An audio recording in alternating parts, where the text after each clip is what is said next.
Um, as you know, my name is Moga. I'm also wear many hats or a few hats. I'm an architect. I developed an office, Atelier Mas, and then I split it and I developed my own office, Eco Studio. I started also doing some projects that were communitary and were civic projects in 2010, 2011. And this little branch actually got bigger in time. And I went through a process of developing a project about the water in Cluj, which was called, still is running Somesh Delivery. And then through that process, it started in 2015. It was a project that always had another year of doing something new. It's like it's never ending what you can do with a river, actually. And from little interventions in small spaces, we went to the whole metropolitan area in regaining the river at this kind of level for areas of 40 kilometers, let's say, with a collaboration of multiple administrations, not just Cluj. So nature, it's all around nature and water, and the nature around water, and it's a relation that you develop with it, and you search for it. I search for it. Now I cannot stop it. It's addictive, and I think it's a good addiction, but I cannot stopping this project. There are other colleagues who will stop, but I cannot. And I will come back to Somesh Delivery a bit. It was a pleasure to develop another project with another type of nature, mountain nature. You can see the project in Carpathia, next two rooms to the right. If you haven't seen it, please go afterwards. It's first time when I encounter a project that has a huge size. It's hard to grasp, and they're taking care of a whole mountain, line of mountains on the Făgăraș Mountains, and they are working with the same tools. We were working in Somesh Delivery in a few hundred meters. So they also try to reach the communities there. They want to inform. They want to the communities to participate in the process in certain ways. They work with the administration in order to understand better the way of the nature. So they highlight the attributes, the local products, the places to stay. They try to sustain a bit, or to push up a bit the local economy. So it's a very round project, and it's very attractive, and it was really nice to work with them. And shortly on this project, it was really hard to grasp it, to show it, to put it on a format that can be experienced in one place, a whole mountain. It was very difficult. So maybe we managed in a way on the format that we presented it here now. But this is you can tell me. I don't know. I wait feedback here. But yeah, it's always nice to see the mountains from above, and this was the thing that we managed to build here as a layout of showcasing their process. And the scale of it, it's actually immersive. We were searching of different types of immersiveness in nature and connecting with nature. We searched so many types of designs, but actually the scale, it's the scale. We talk about, I don't know, 30 kilometers of mountains line of or more. And this was also another moment, and I realized that they are rebuilding also the nature there, so they are helping somehow nature. We don't need to help nature. Actually, from all my experiences, I saw that nature can take very good care of itself, and it doesn't need us, but yeah, we're still there, and we have to work with it, and yeah, we have to set some boundaries, but we don't know how to set these boundaries. This is something that I come up a bit later. And here,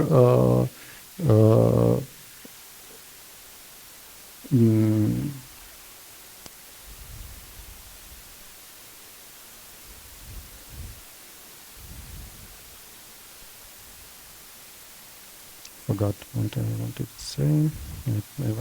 I made a bracket, and I forgot the main. So I come to the bracket, the setting boundaries.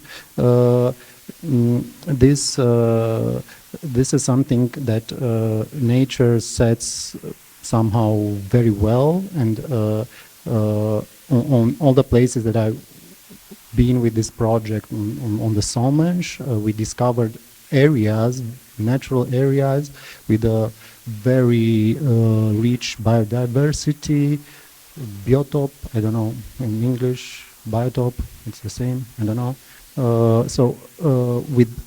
With the rich and immersive qualities for us when you go there. And all these areas had a limit of human intervention, which was narrowing it. We were invading it. Everywhere I go, there was invasion, an anthropic invasion of some sort. Other with urban developments, if not trash, if not different types of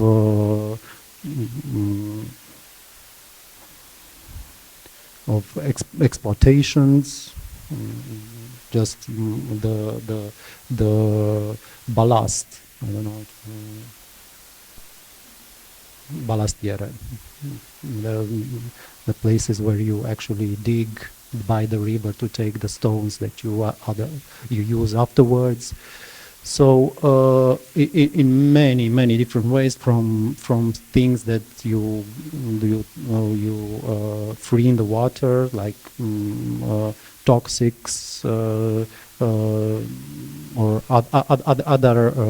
other impurities that they get to the water because this is the system, this is the area that we live in, and the relation to the water has a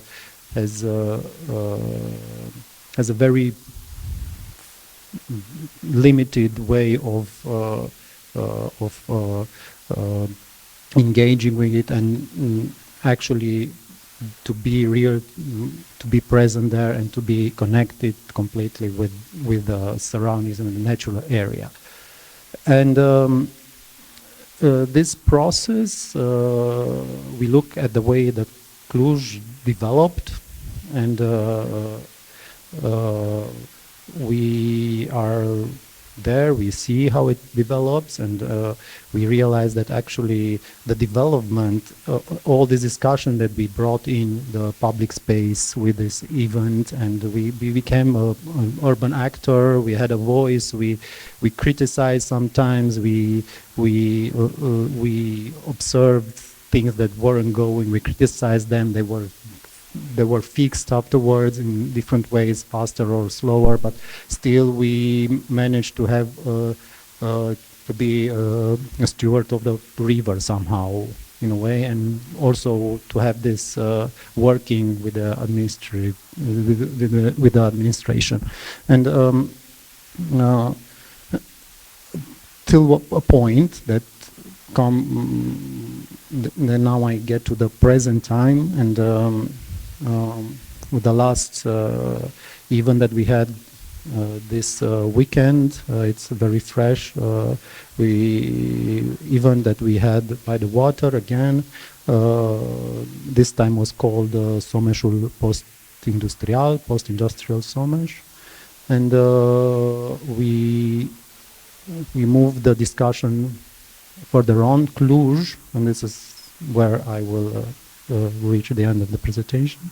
Cluj is very fast developing, but all the cities, Timișoara is fast developing, and they consume natural land like air.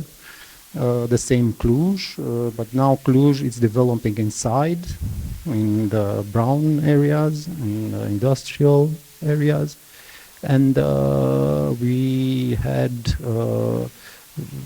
were scared about the project that we found out very late. It was developing very close to a place where he had a edition in 2018 in Armatura Park in Cluj. It was a very nice park, very small, but with a rich nature, undisturbed. And this place had two traumas in the last years. It was very well as it was then for years, for a lot of years. But the contests for this Rethinking Someș and the implementation of the contest made a huge impact on the park, and the nature there was completely changed, like just changing the line of the slope of the river bank that needed to cut out half of the trees in the park. And we were talking about majestic trees, not just little trees or bushes, really beautiful, mature trees, and lots of them. And that for us was a bit of a shock. And then we said that this place has a trauma in itself. People are using it. They have alleys now. They can reach easier the water. Yeah, it's easier to have a slope like this than a slope like this, but still you can work with all the slope.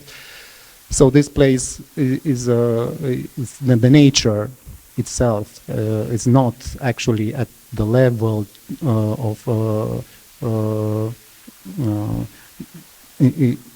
at the level that you protect it for real in the city. So the city can have a good excuse to cut half of the park in order to make a slope a little bit less steep. And over vis-a-vis, over the river, there is an industrial area, Carbochim, a former industrial platform that in the last months was completely turned down, and its landscape of gravel and dust and what's left of the destruction. And there were a lot of buildings, industrial buildings, towers, everything, and they were completely turned down. And we tried to oppose this project, to block it, but we couldn't. So we realized that these industrial areas around Cluj are developed by the riverside. They have nature which was undisturbed, developed inside of them. So very undisturbed nature there, biodiversity, and also the buildings are put to with a question mark that all that area, the identity of the area is let's say erased more or less. So even though we had a process so long in the city about the importance of nature and the river and the nature around the river, we found ourselves in a point where it's like you want to take a gun and do something about it right now. But it's the boundaries between what we think, what you experience in nature, and what we actually do still eludes us, and it's a never-ending process.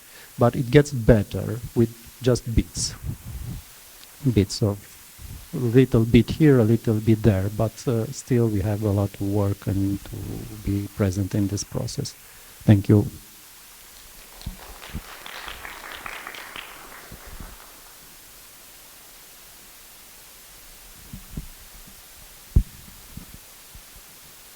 Can I sit there or okay.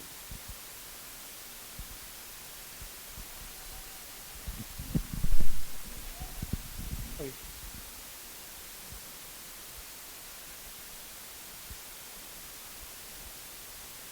Here's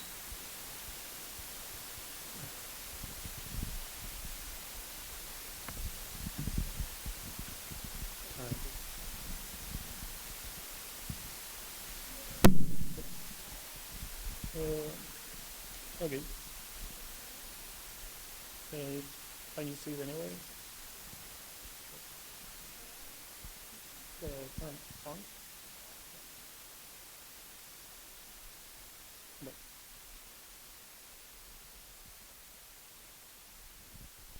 Hello, and thanks everyone for being here today. I will be reading so I can speak faster in English, which is not my mother language. Well, thank you everyone, and thank for the biennial, and congratulations for everything. It's an honor for me to be sharing here with you this project, which is called an opera in Spanish, which was presented on the Uruguayan Pavilion in the Venice Biennale last year. My name is Diego Morera. Well, this is the Uruguayan Pavilion. And I am part of a bigger team. We are a lot. Here are a few of them, the one who could make it to Venice. We are architects, musicians, and visual artists, most of us. And I come from a small country, which is called Uruguay, which is in the south of Latin America, located between two giants of our region, which are Argentina and Brazil, that maybe you know better. It's that little circle over there.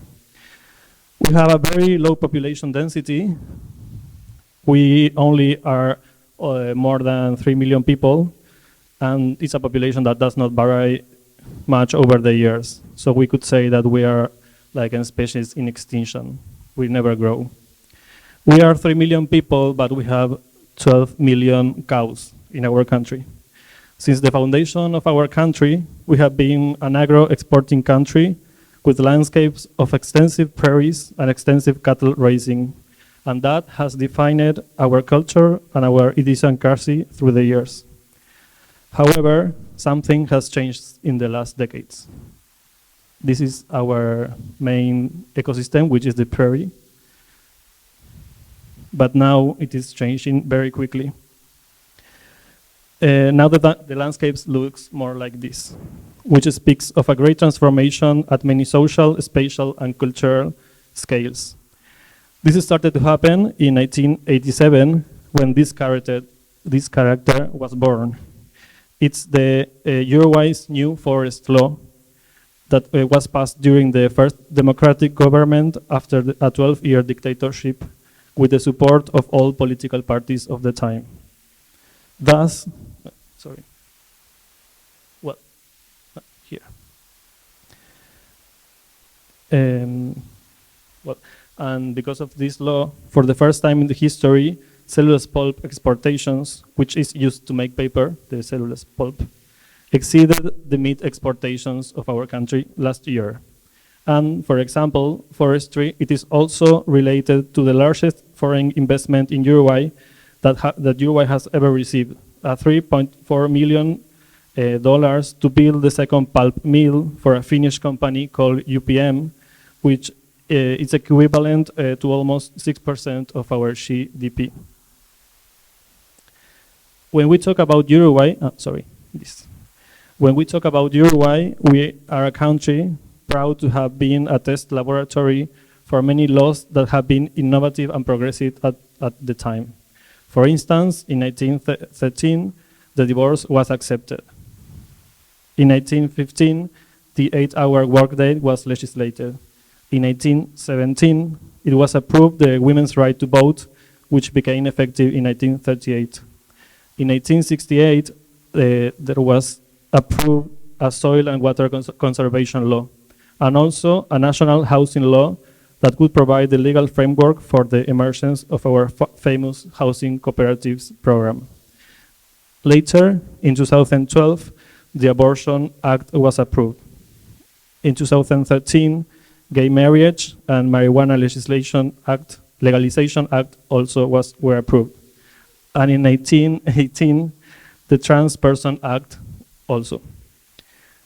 But then we started thinking why, over this panorama, this law, which was approved in 1988, nobody was talking about it. It has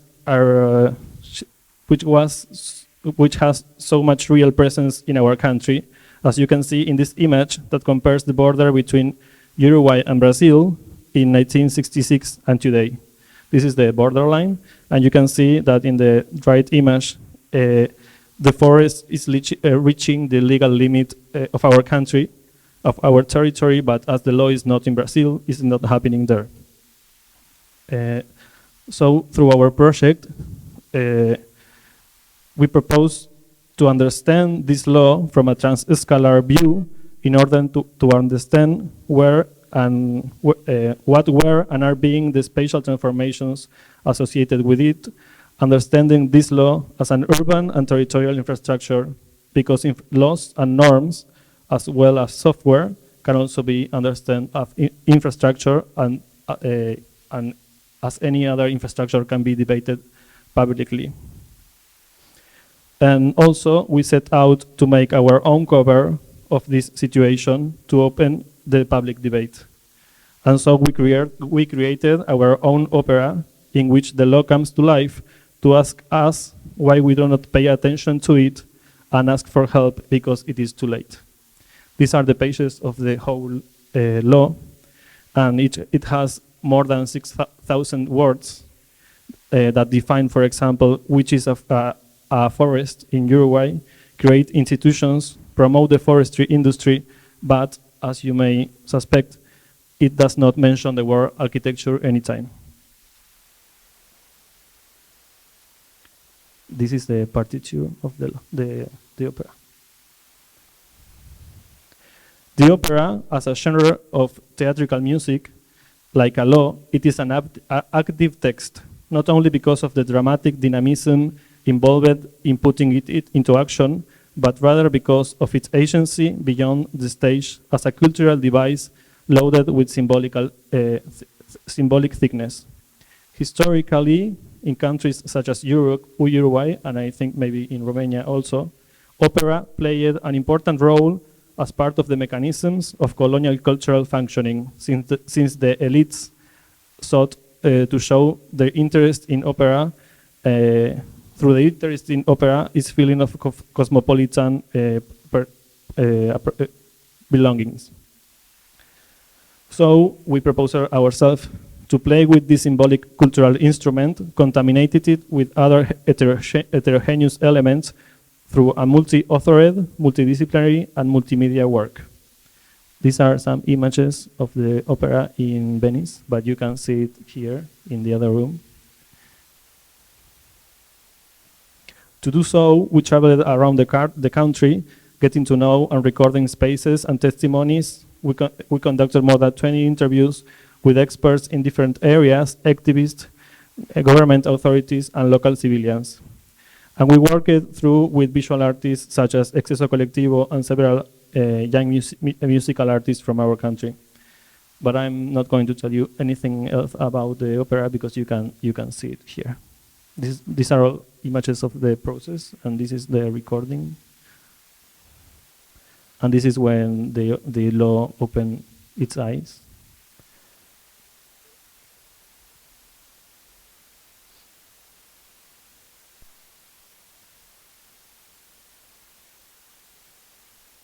Well, but finally, I would like to quickly name some of the scales in which we understand that our forestry law dialogues in order to understand the scope of its implications.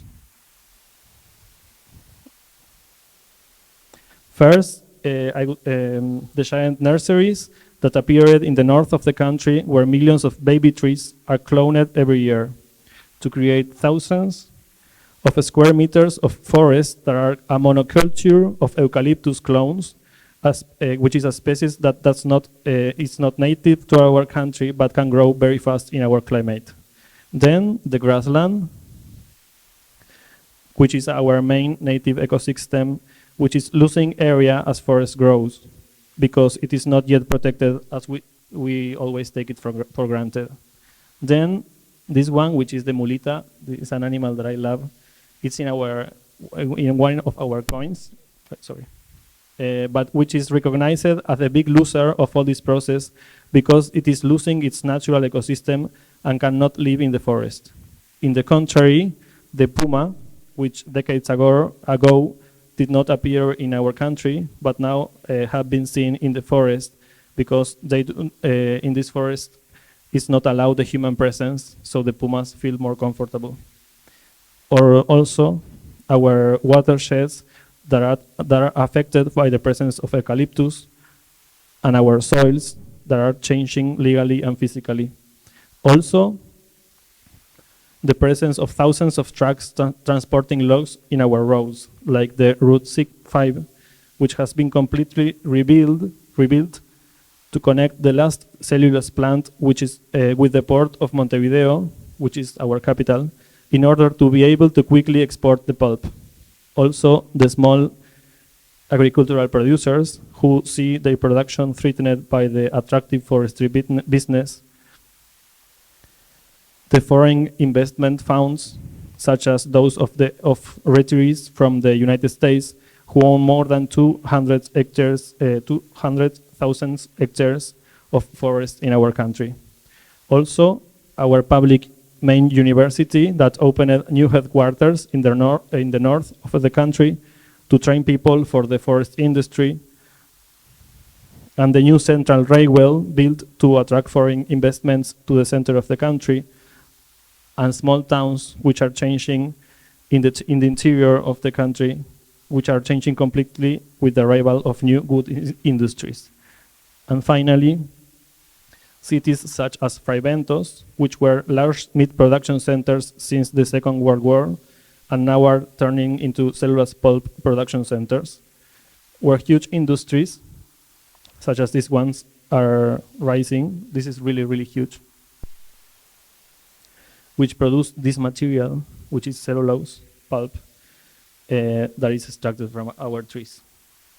To make this, which is tissue paper, because of the type of fiber that is produced with the eucalyptus of Uruguay, this is the paper that we can produce. And it's used mostly to produce tissue papers in Asia countries. So yes, Uruguay forests are made to make toilet paper. Also new regulations with materials and new political agreements behind them.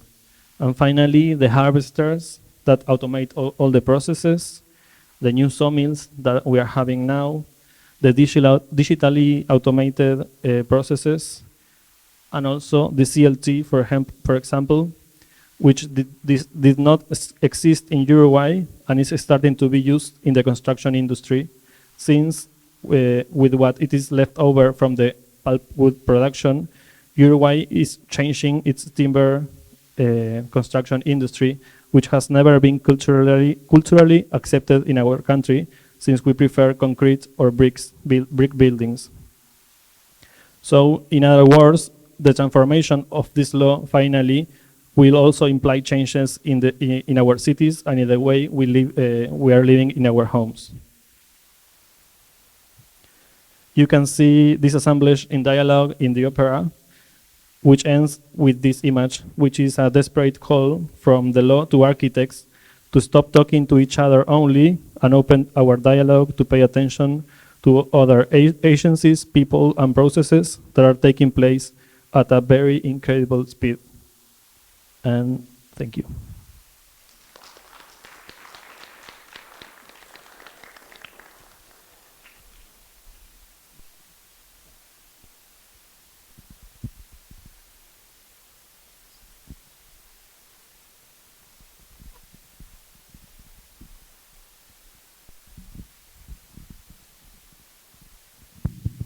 No?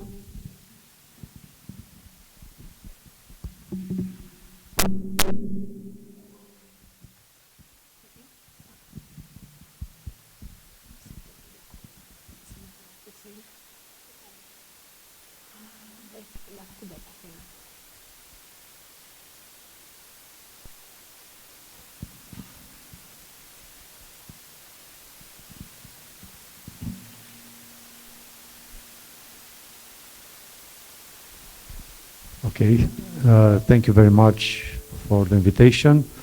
We will have a short presentation of our project because I think it's more important to show our final products of the project, which is a movie, a 24 minutes movie, and probably in the end of our discussion we will see on it. What is Cluza on Bega, Lox on Bega? But maybe we can talk, maybe we can speak, call in Romania Cluza pe Bega.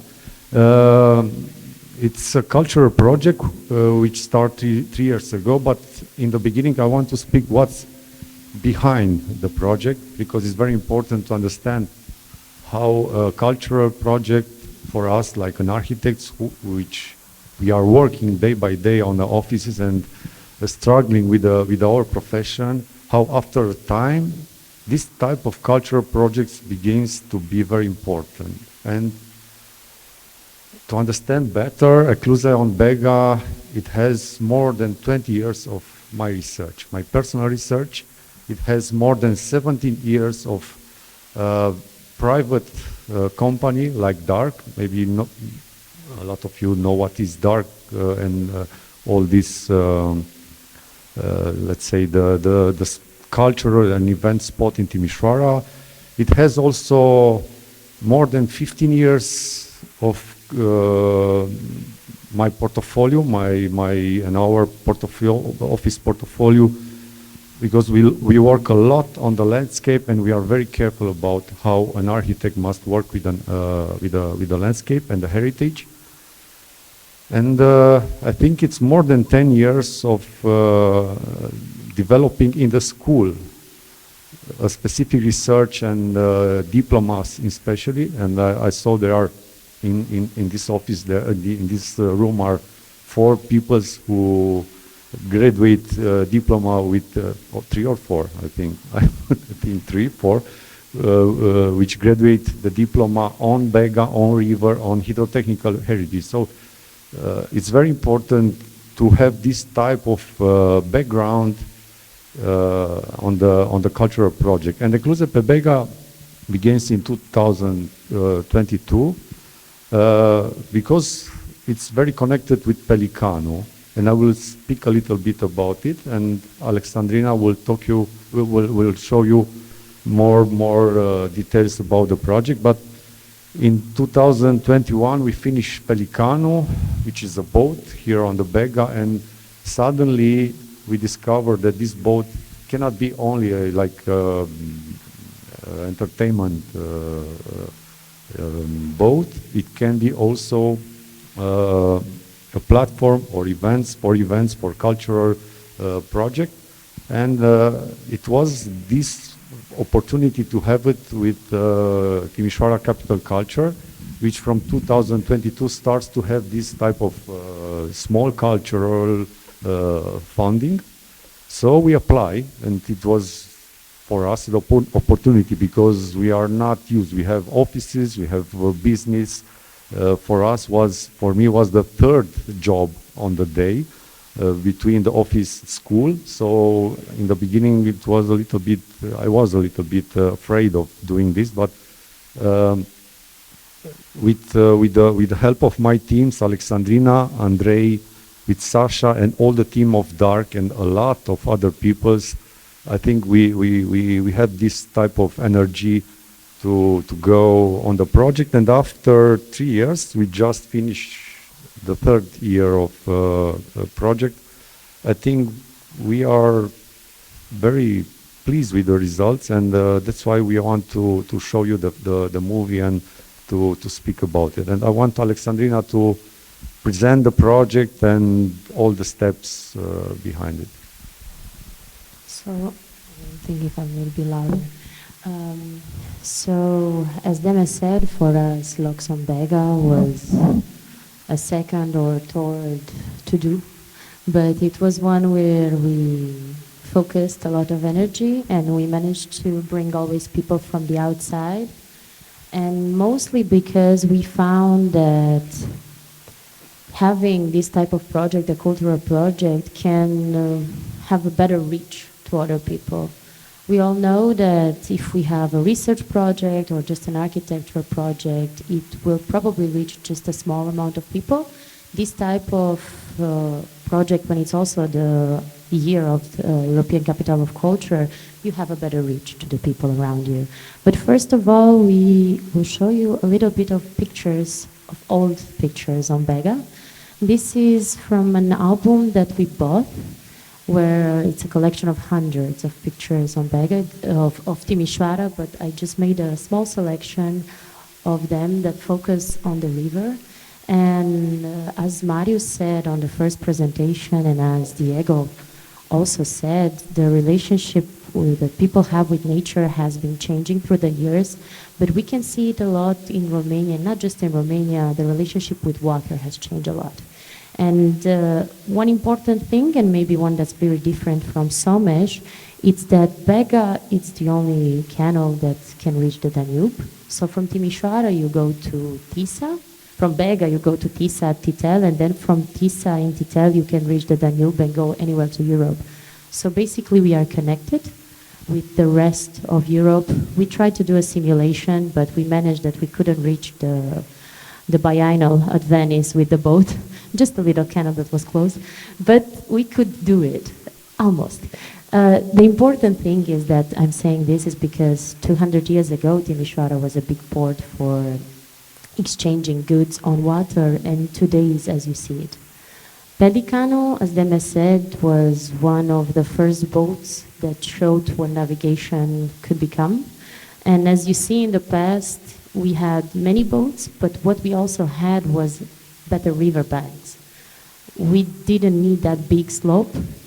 We needed smaller slopes, and we had vegetation that went further into the water, and navigation was still possible. And this is Bega now. These are from the movie that you will see, the short documentary. And one thing that's really important besides all the concrete that we like is the fact that agriculture also has an impact on the water. Because if we look Bega from above, we will see that agriculture and construction stop so close to the water, to the riverbanks, and we cannot even imagine how massive the impact is also on the underground level, because water flows and it's connected even in the underground. And so this is a thing that we've been researching in those many years, and Deme has been passing it through his practice. And we are trying just to show people the potential that it has, and the fact that this connection that we can have on water with the rest of Europe is very important. One thing to mention, if 200 years ago we had this, and we had boats from Serbia coming to Timișoara, the border hasn't existed for past 70 almost years. So one thing that we managed to do in our cultural project was last year open the border for the first time and have boats from from Serbia reaching Timișoara. This year we did it 3 times. We opened the border 3 times, and one time again we managed to get the boats from Serbia to Timișoara, and there in the middle above, you can see that's the border. it's nothing. It's just, it continues, but it's a physical border that we have and we cannot pass. The process of getting the boats from Serbia to Timișoara, and prior to us was Circum Europa did the other way, went from Timișoara to Serbia and to Europe. It's an entire process. I mean, there is 5 people that own Bega, actually 5 people, 5 institutions that own Bega, so you have to make them all see what you want to do and make them all talk between each other, and for open the locks and for bringing people to the border so you can cross it. The rest of the images are from last year and from this year. Some of them are on the Pelican, some of them are on the location that we had this year, the Usina de Apă, which is the only construction that you will see in our short documentary. It's the construction that separates 2 types of Bega, a Bega that's more natural and a Bega that's navigable. And at the Pelican, as Dema said, we wanted to showcase the fact that it's not just a bar you can rent. It can also have the function of hosting talks, of hosting ateliers. We had artistic ateliers. We had biological and botanical ateliers on board.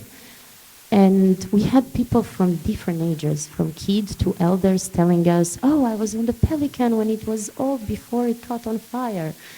And then you had kids that were on the first time on the water, and for the Serbians, they were the first time in Timișoara. But a thing that's very important, and I think Beta does it really well on showing it, it's that behind every project there is a lot of people.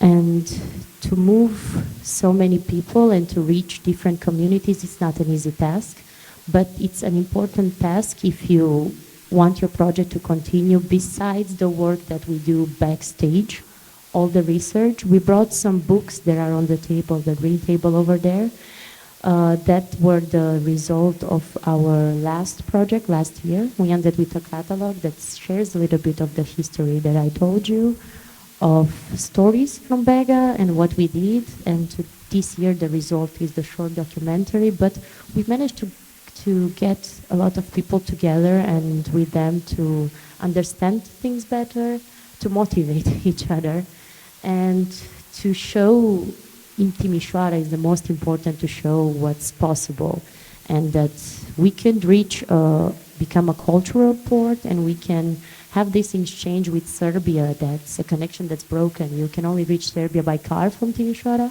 and it's here, 2 steps, and Novi Sad was capital of culture 4 years ago.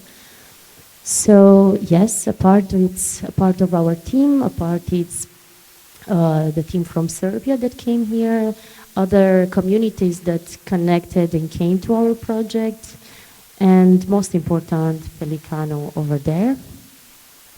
So I don't know, Dana, if you want to add something else. This is from this year when we bought 9 boats from Serbia. They have a big regatta. They have like a 50-boat regatta, but it's on the Danube. And they are all excited to come here, and they're like, okay, but you cannot come that many because we don't have infrastructure. I mean, it's an entire process. If you bring boats, you need places for anchor, you need a marina, which is another push that our project is trying to do. So it's basically we are trying to move at different levels, but a cultural project, it's a good way of doing it because you can reach and motivate more people, from citizens to, most importantly, authorities. And this here, maybe Dema wants to say a few words about it. Yeah, this is a map drawn by Aurelian Scorobete. It's one of our colleagues from the team, and we want to promote important buildings on the river banks. And also, it's a map who show exactly the timing on the Pelican from the center of the city onto the different spots on it. And also there is upper, it's a small map from Timișoara to Zrenjanin, because all the time from the beginning of the project we pushed we pushed to the authorities to open the borders. You can imagine how difficult it is to spoke with two type of authority, with the Romanian and Serbian, because we are in a EU, they are not. With the beginning, we thought that we will be in Schengen and probably will be worse to have, and the frontier can be much broken. So, but year by year, we are surprised that the authorities start to understand. It's difficult, but for us this year, it's a good surprise to see the Serbian are much closer to the project, and the Romanians stay in the same dynamic, the slowly and very slowly to understand and to make the dialogue with us. But there is a dialogue, and it's very important to have this type of dialogues with authorities, with the politics, if we want to go further. And probably from the next year, we will push a little bit our energies in the project.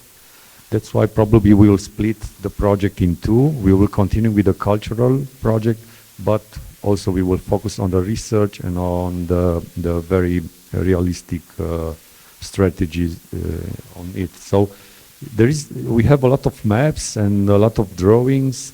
You will see it also on our book, and I think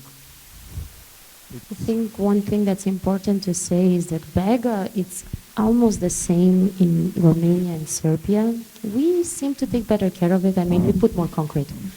But the one thing that struck us, and it was nice to see, was on our Visit project, when we were doing all the research, we saw that Serbians had a better relationship with water. They have this attitude on the weekends. One thing that I can do is grab a boat and go with the boat. It's also because of Tisa and the Danube, but it's also because the state of Bega that they moved to Tisa and the Danube, because we ended up finding a nautic club that has the name Bega, but it's on Tisa because they have better infrastructure there. But Bega and the authorities kind of have the same attitude. It's just the people that's kind of closer to the water, and it's been nice to see. We are thinking about doing it the other way around. Next year's Zrenjanin is Serbian capital of culture, and we were thinking about bringing boats from Timișoara to Serbia. We're like, okay, but what boats? Which ones? I mean, we have boats. We made boats, but there are 200 something boats. Can you imagine that in Timișoara there are more than 400 boats, but nobody knows where are. On the Danube. On the Danube.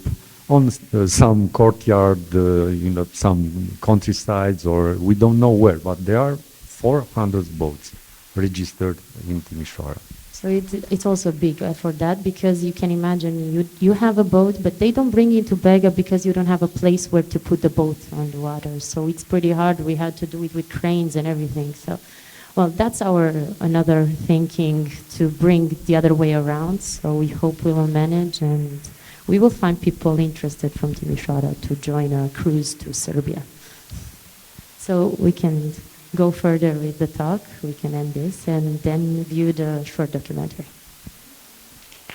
Thank you.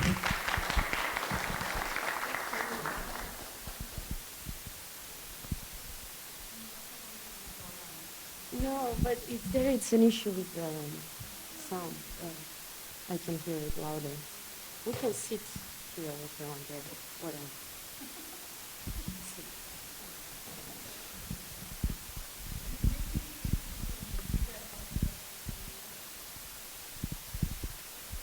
Do you have questions?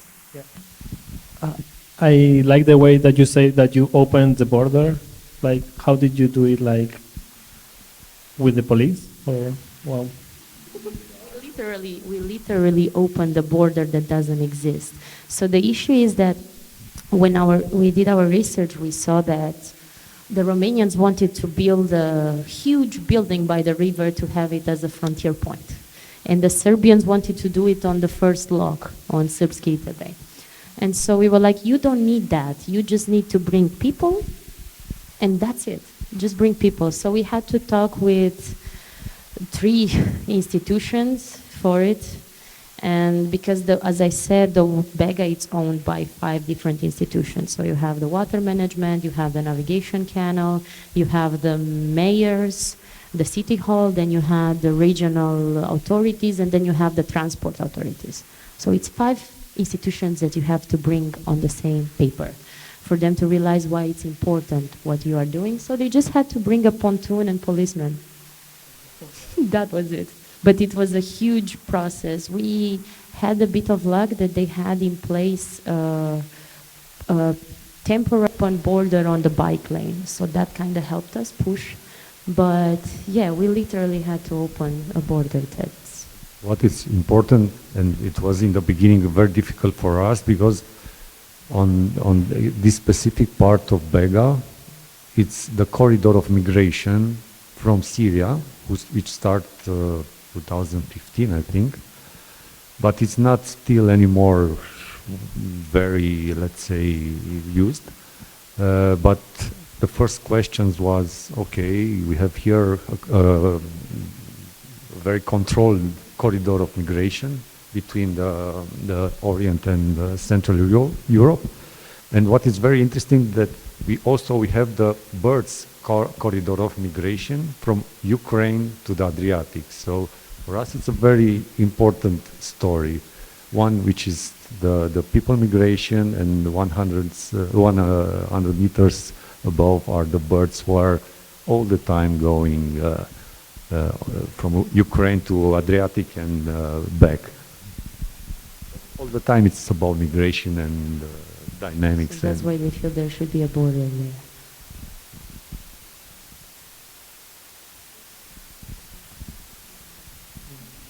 Does anybody have questions?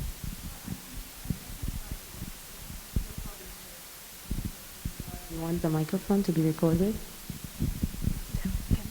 Thank you. I don't know how much it's a question, but what I think is interesting is in the way you describe, you spoke most directly to it, Diego, was that laws are essentially texts that are creating infrastructure. So laws are in a way are a big part, right, of the design of our immediate world, and all of 3 of your projects are dealing with law in different ways. So with Carpathia, what was interesting is they're talking about not wanting a top-down law, like the government in Bucharest just saying this is all a natural reservation, because people would reject it. And so it needs to, they're working on 2 fronts, of course, Bucharest on one hand and government on the other hand, though, at a communal, small-scale level for people in a way to drive it, right? And then you guys have been kind of collaborating with the law in different ways, from opening borders to also changing people's perception to it. And you know, I'm tied to a project in New York where we got to do that, to change the kind of legal framework through which people are allowed to engage with the water. And then you're also speaking very directly to it about the law that was passed, 40-something years ago and its current state. Can you all maybe speak a little bit to how you see, you all indirectly mentioned it in different ways, but what is the role of architects within that? Because we're oftentimes being confronted with this notion of, you know, Deme, you said everyone working too much in an office, at one point you have to start, or you want to start these things, maybe as a way of finding meaning. But we oftentimes also hear this notion of that certain things are not really architecture. Architects are supposed to talk just about, I don't know, single residential family homes or something like that, no idea. What do you think, you know, we have a lot of students here, we have a high number of architects and architecture students per capita in Romania to a lot of architecture schools. What is the relevancy of our skill set, of our role? What can we contribute to these larger infrastructural questions, environmental questions, and legal questions? At the same time. I start? Yeah, you want to go? Okay, okay. There are 2 things that I want to bring into discussion at this point. One is the relation that we had with the Water Council and the administration of the Somes River.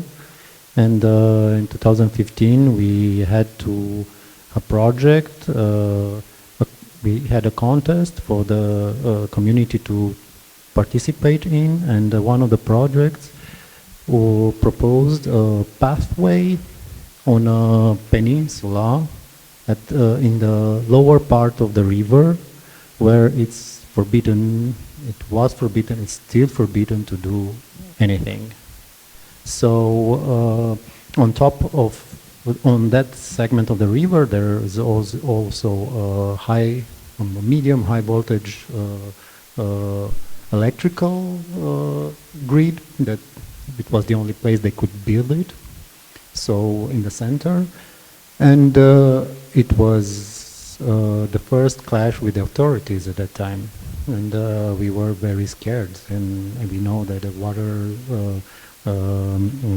council, the water administration, that they are very strict and they don't like people to get into the water. They stop and everything is forbidden. And on top of it, also the high voltage lane, you get electrocuted. It's forbidden to fish there. So what was interesting that starting then we had several discussions with one of the main persons in the water administration that somehow clicked with us. And from the monster that we built in our heads, that the administration is, we found a man, funny, who was open, who said, okay, let's do it. And then we did a lot of other stuff. We made a peer-to-peer boat that you can pass the river. That's also forbidden because it's the high voltage lane. We had boats on the water. We had we had a perimeter where we had a swimming pool. So we did all kind of experiments, and we were free to do it. We were enjoying them, but they were temporary. So they could understand this, and we discovered that actually there are behind the laws there are people actually, and if you engage them in a civilized manner and with temporary intervention, they are open actually, and that changed a bit. And one of the things that Cluj gained out of this is that they could break a bit some of the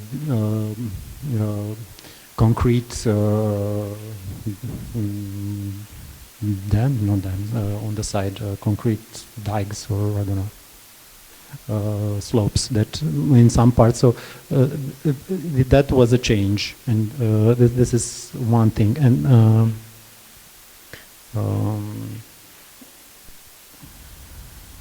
maybe back to the other thing.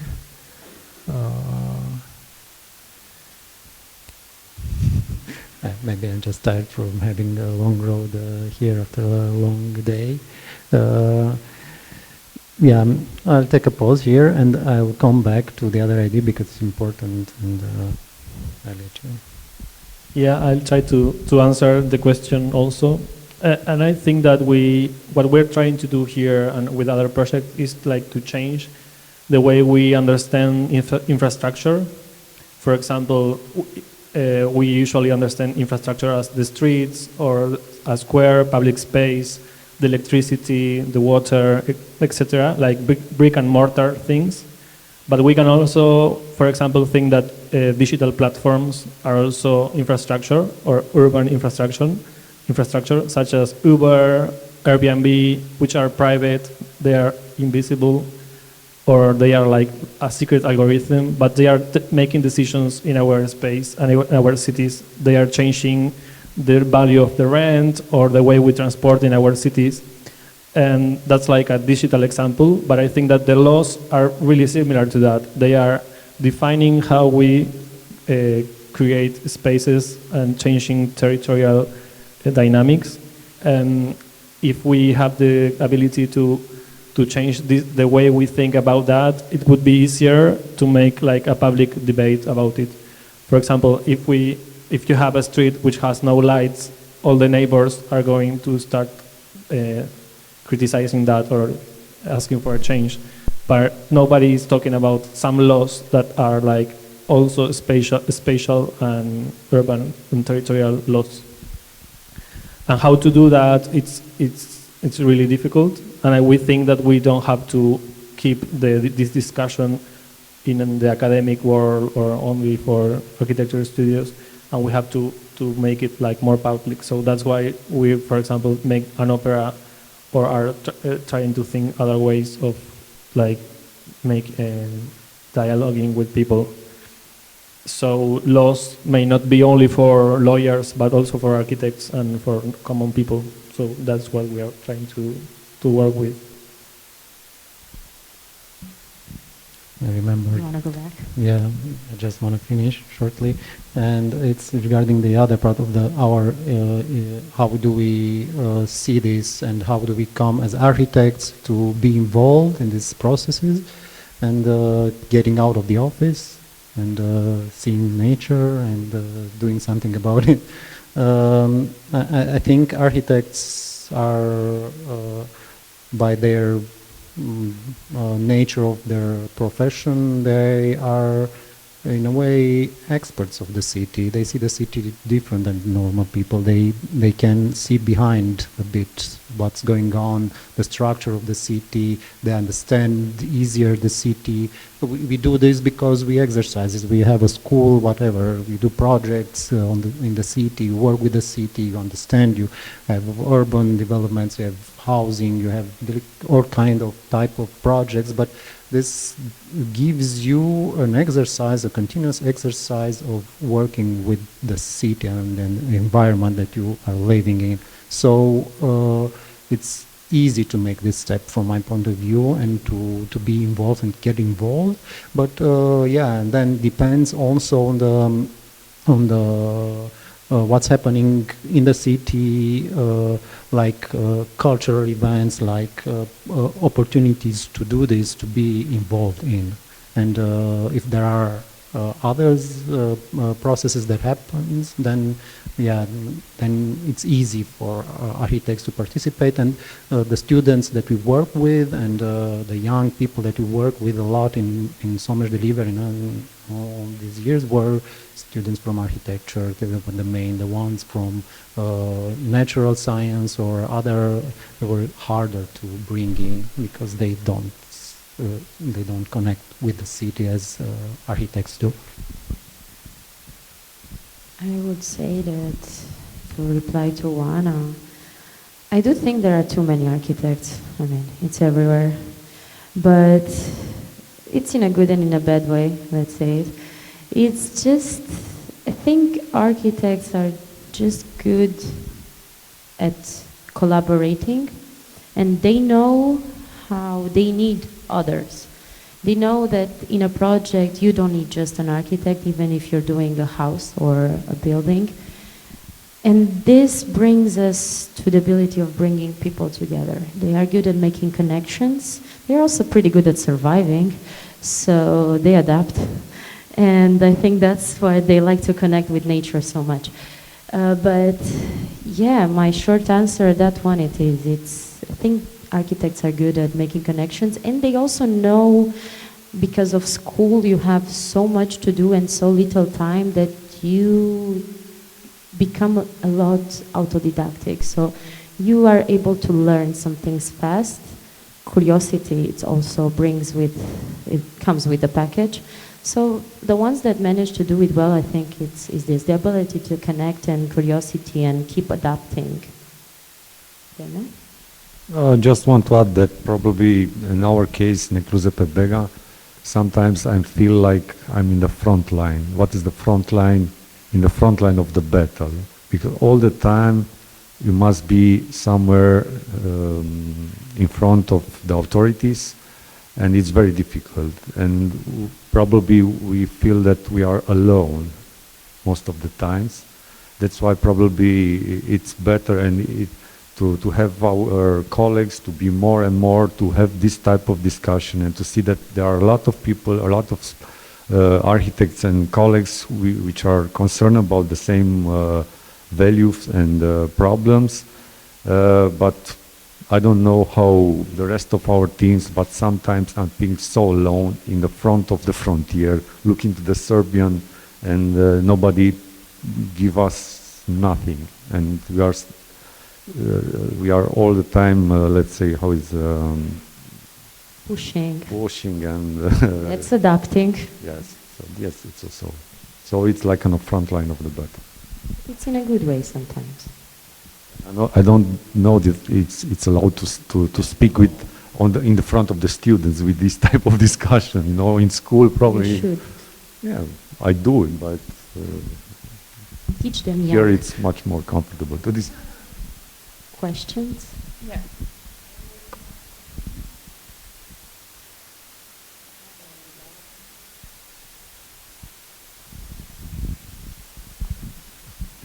Hello, congratulations for your work.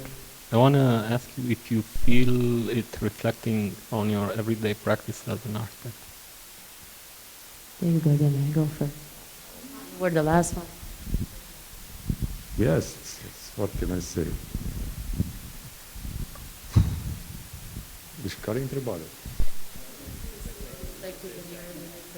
Of course, I just told you that we do, in all our project, we deal with the nature, we deal with in our office, the main, most of the projects are on the restoration field, so we are very careful about how you work with the materials, how the building is working with the territory. So that's why it's very nice to see the presentation of you about the forest, and it's a little bit, I will tell you a short story about Timișoara and the forest. You can imagine now that Timișoara was connected with the mountains, with the forest, through a forest between the rivers, between the Bega and Timiș. And in the last 200 years, they cut it all, and all these forests, a very good quality forest, they are in the buildings in Budapest or in Vienna or in the center of the Europe. So, yeah, we are very careful about working.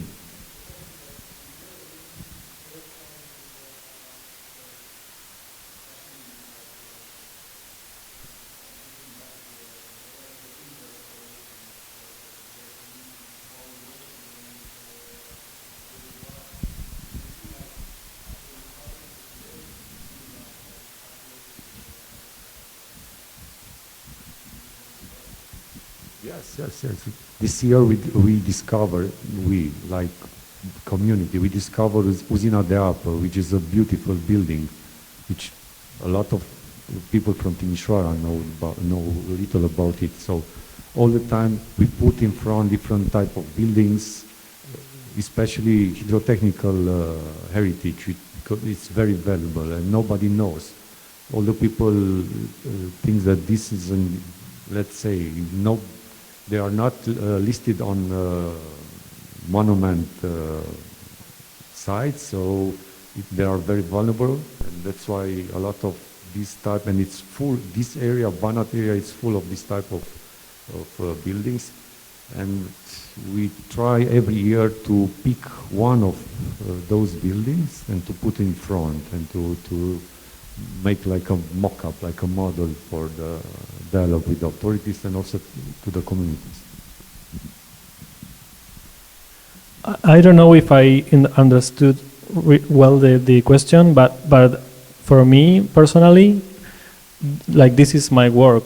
It's not that I do this and then I make buildings in like another personality. With wood. And yeah, we are a big team and we have different stories, each one, and there are part of us which are like more common architects which make timber buildings, and they are also influenced by the thinking behind this project. But and we are all together like making this. But personally, now my whole work is this. I mean, it's not a work like a building, but it's another kind of architecture work also, which is more related to, as Juana said, like more to the communication, but not like Arch Daily or magazines, but like building commons, like communication, like the part of common, and how we can build this related to architecture and space. Yeah, I think it's an interesting question because all the time in our profession we adapt to different types of changes, but there are also changes that come from outside, laws, materials, whatever, but there are also things that are changing the way we do our everyday job from the inside, and yeah, it triggered all these experiences with regaining nature and getting closer to nature. They changed the way that I'm thinking about my profession now, and the one aspect, when I'm making a joke now, it's I'm more tired because I need to work more, because I just don't want to get this thing away from me, as I just want to keep it, and I have 2 or 3 jobs, the same as you, and this is one of the things that you're more tired. But this means that what changed this, changed the way I work with my colleagues. And this is interesting because what I'm doing now, I try to give them more credit to what they do and to give a bit. So I don't want to be the boss there. I want them to be the boss and me to do my stuff. So this is a work in progress, but it changes the way of, let's say, horizontal development of the management of the project, and this comes from this part because I want to split somehow and to have time for this other projects besides the office.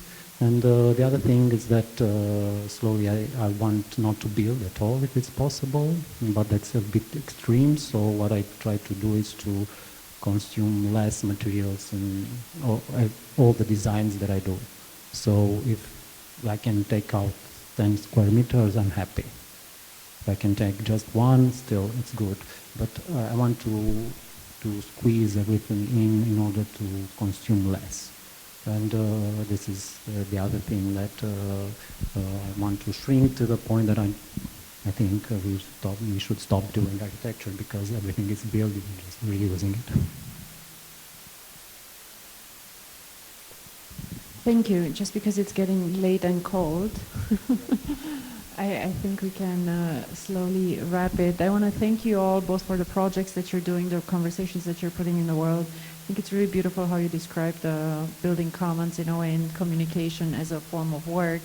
I think it's taken too little in consideration within architecture, but I often think that all we do is communicate, whether it's to a client, to a builder, to City Hall. You're always talking about something that's not there, and you're trying to find ways to explain something that's just simply never there. But for some reason, we tend to quite often build our own languages instead of actually trying to open them up and find something more universal to that end. I want to thank you all, and if you're still willing to sit around, we're going to be watching the documentary on Eclusa de Vega. Thank you so much. Thank you.